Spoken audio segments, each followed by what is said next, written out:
ইউনূসকে ফালাইয়া দাও।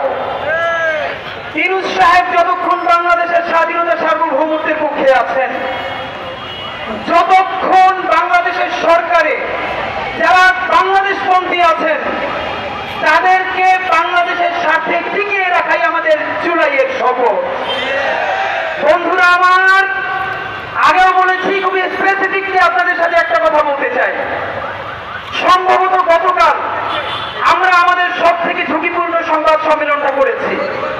বাংলাদেশের সমস্ত রাজনৈতিক দল বর্তমান ক্যাওয়েটিক সিচুয়েশন কোন কারণে জানে, মিলিয়ন ভিউজ সব ইউটিউবার তারাও জানে, কিন্তু নিজের জায়গাটা দুর্বল করে দিয়ে কেউ কথা বলতে চায় না।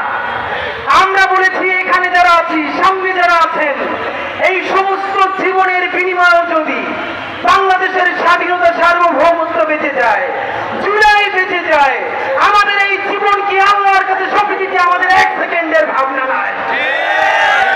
কিন্তু আমরা আজকে স্পষ্ট জানাই, মাননীয় সেনাপ্রধান, ইনাফ ইজ ইনাফ।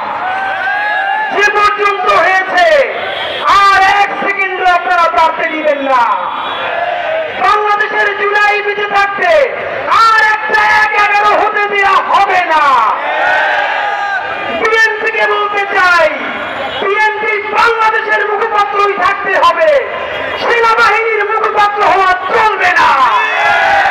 জামাতে ইসলামী ক্ষমতায় যাওয়ার জন্য জনগণের পক্ষে না দাঁড়িয়ে যদি ক্যান্টনমেন্টে গিয়ে ভিড় করেন, আপনাদের বাংলাদেশে আর কোন হিসাব থাকবে না।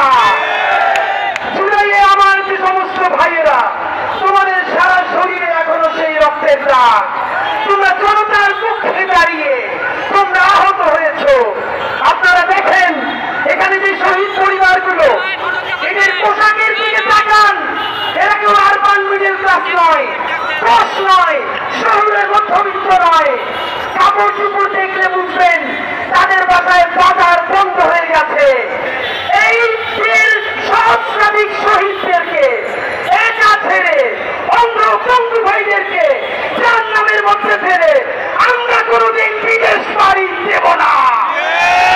যারা জুলাই বিক্রি করে দিয়ে, ক্ষমতার ভাগ বটোয়ারা করে দিয়ে নেগোসিয়েশন করতে চাও, বিপদে পড়লে আমেরিকায় যাবা, ইউরোপে যাবা, IMF বা বিভিন্ন এজেন্সির তোমরা বড় কর্মকর্তা হবা, আল্লাহকে